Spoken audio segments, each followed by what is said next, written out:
इडली, डोसा, सांबर, चटणी कोणाला खायची आहे का? तर आज आहे आमच्याकडे इडली डोशाचा बेत. मस्त अशा इडल्या मी पहिल्या करून घेतल्या होत्या. कुकर लावला होता इडल्यांचा आणि गरम गरमच इडल्या मी काढायला घेतल्या. तर इडल्या गरम गरम होत्या त्यामुळे त्या चिकटत होत्या.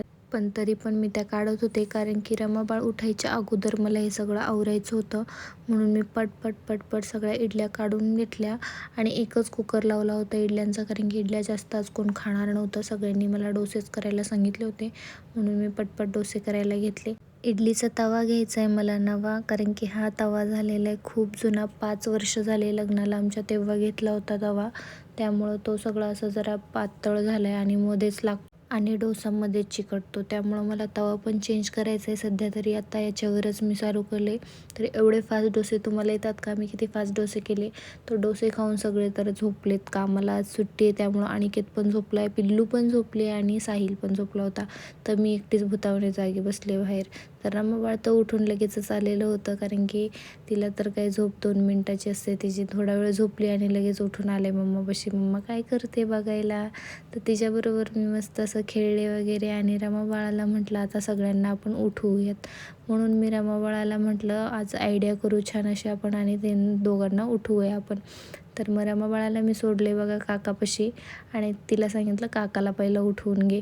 तर रमाबाळ बघा कसं करते, तिकडून जाऊन काकाला उठवायचं सोडून मलाच बघणं चाललं होतं आणि फरशीवर सारखं येत होती. मी तिला अंथरुणावर ठेवते आणि ती खाली येते. शेवटी काका तर उठला आणि काकाचं बघा कसं चाललं होतं. काका तिकडे टाळा वाजवतो तर इकडे ही पण विठ्ठल विठ्ठल करणं चालले. मग काका म्हटला चला आपण डान्स करूयात आणि त्याचा डान्स चालला होता दोघांचा. तर आज माझा होता संध्याकाळचा बेत बिर्याणीचा. तर मी बिर्याणी करणार होते मस्त अशी. मी पहिलं नॉनव्हेज अजिबात खात नव्हते, पण आत्ता मला इतकं आवडतं आहे नॉनव्हेज खायला. तर सारखं आम्ही नॉनव्हेज आठवड्यातून 2 वेळा तर करतोच आहे, 2-3 वेळा. मस्त असा राईस मी शिजवून घेतला होता आणि इकडे चिकन करायला ठेवलं होतं आणि मस्त असं सुगंध सुटला होता अख्ख्या घरभर. तर खाल्ल्यानंतर काय होणार आहे नेमकं मला पण माहीत नव्हतं. मस्त अशी वाढून घेतली मी, सगळ्यांना वाढून दिलं व्यवस्थित चिकन आणि हे ते. तर दम दिला होता छान असा. मग मस्त अशी वाढून वगैरे घेतलं आणि खाताना लक्षात आलं सगळ्यांच्या काय कमी आहे. तर मी एवढी तयारी करून बिर्याणी केली, पण त्यात मीठच टाकलं नाही आणि मी खाऊन बघितलं तर खरंच खूप कमी मीठ पडलं होतं.